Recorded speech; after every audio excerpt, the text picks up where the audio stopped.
પહેલગામની ધરતી રક્તરંજિત છે લોકોના લોહીથી, સૈનિકોના બલિદાનથી અને રાષ્ટ્રના ઘવાયેલા ગૌરવથી. કેટલી બધી વાતો થઈ ગઈ, કેટલી બધી શાંતિની વાતો થઈ ગઈ, સંવાદો ઘણા થઈ ગયા, પરંતુ પાકિસ્તાન આજે પણ આતંકવાદને સહારો આપવાનું ચૂકતું નથી. અત્યાર સુધી કેટલી વાતો કરી લીધી છે આપણે, પરંતુ આજે પણ પ્રશ્ન ત્યાં જ ઊભો છે કે પાકિસ્તાન ક્યારે ચૂપ બેસશે. પ્રશ્ન એ પણ છે કે હવે આપણે ક્યાં સુધી સહન કરવાનું છે. પહેલગામનો હુમલો એ માત્ર ને માત્ર હુમલો નથી, એ આપણી સહનશીલતાની પરીક્ષા પણ છે. ત્યારે પ્રશ્ન એ નથી કે ભારત યુદ્ધ કરી શકે છે કે નહીં, પરંતુ હવે મામલો મેદાને છે. આજના ખાસ વિડીયોમાં આપણે જાણીશું કે ભારત અને પાકિસ્તાનનું એકચ્યુઅલમાં અત્યારે યુદ્ધ થાય તો બંને દેશો કેવી રીતના લડી શકે છે, ભારત પાસે કેટલી શક્તિ છે, પાકિસ્તાન પાસે કેટલી શક્તિ છે, બંનેની કમ્પેરિઝન કરીશું. એટલા માટે થઈને આજનો આ વિડીયો પૂરો જોઈને જજો.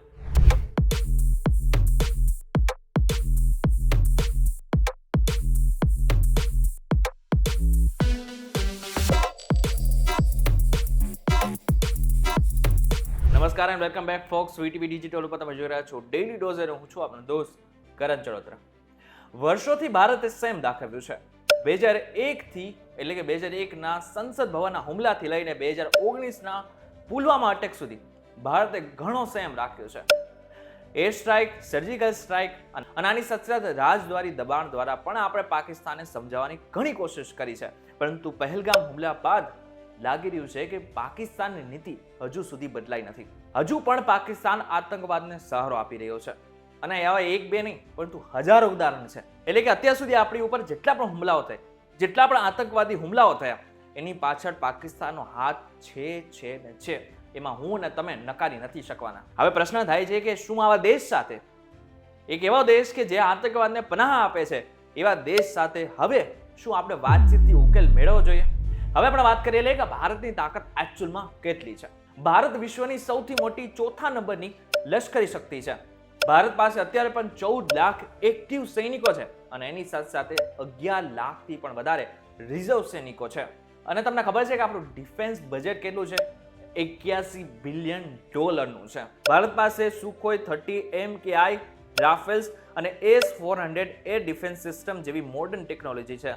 2 aircraft carriers, INS Vikramaditya, INS Vikrant, આની સાથે સાથે 18 સબમરીન અને ગાઇડેડ મિસાઇલ ડિસ્ટ્રોયર્સ સાથે ભારતનું નૌકાદળ ભારતીય મહાસાગરમાં પ્રભુત્વ ધરાવે છે.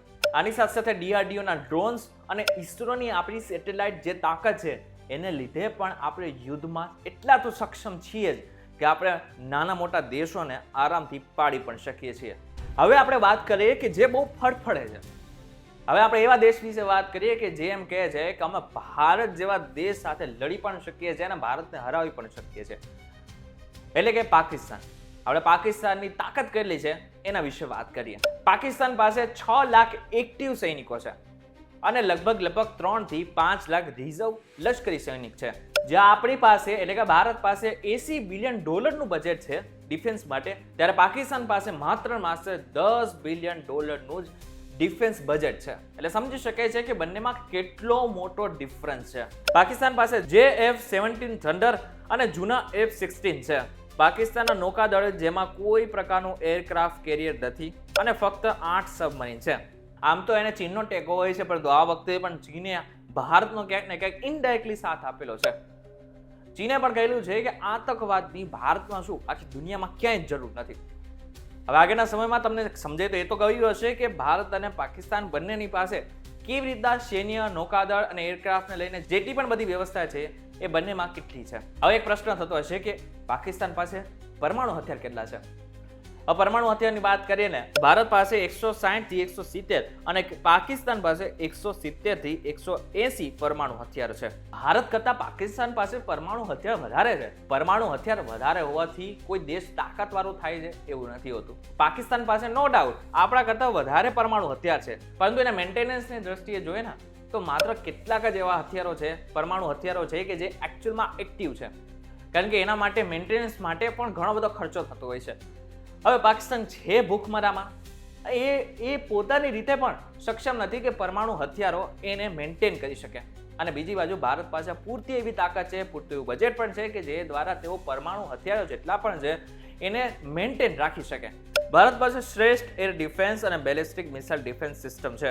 એટલે કે જેવી રીતના ઇઝરાયલ પાસે આયરોન ડોમ છે ને, સેમ ટુ સેમ એવી સિસ્ટમ આપણી પાસે પણ છે. એટલે આવતી વખતે અગર જો આપણે પાકિસ્તાન એવું ડર આપણે બતાવતું હોય કે અમે લડી લઈશું, તો એ સપના માત્ર સપના જેના રહેવાના છે. અને જો ભૂલથી પાકિસ્તાને આપણા ઉપર હુમલો કર્યો છે ને, તો આપણી પાસે એટલી તો તાકાત છે કે લાહોર અને કરાચી બંને આપણે જીતી શકીએ છીએ. અને ઇન શોર્ટ તો વાત એટલી છે કે ભારત અને પાકિસ્તાનનો આવતીકાલે યુદ્ધ થાય છે ને, તો ભારતનો વિજય નિશ્ચિત છે. હવે બધામાં કદાચ તમને પ્રશ્ન થતો હશે કે યુદ્ધ અત્યારે શા માટે જરૂરી છે?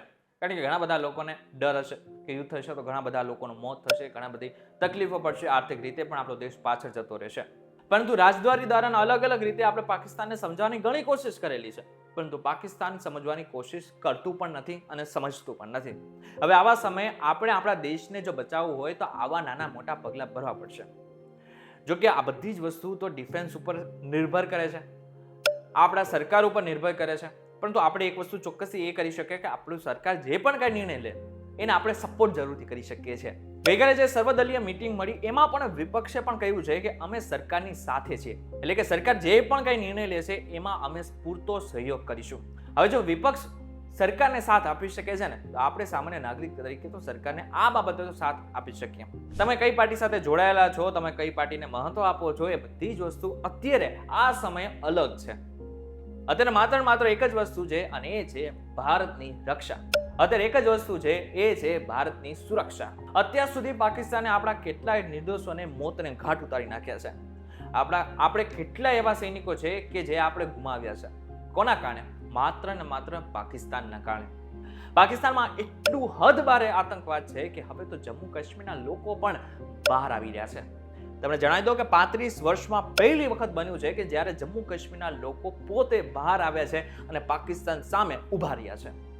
કદાચ પાકિસ્તાનને એવું લાગતું હતું કે હજુ પણ જમ્મુ કાશ્મીરમાં એ જ રીતનાની સિસ્ટમ છે, એટલે કે આર્ટિકલ 370 પહેલા જે સિસ્ટમ હતી એ જ સિસ્ટમ અત્યારે છે. કદાચ એમને એમ પણ લાગતું હતું કે કાશ્મીરના લોકો જે અમારો સપોર્ટ પહેલા કરતા હતા એ આ જ રીતે અમારો સપોર્ટ કરતું રહેશે.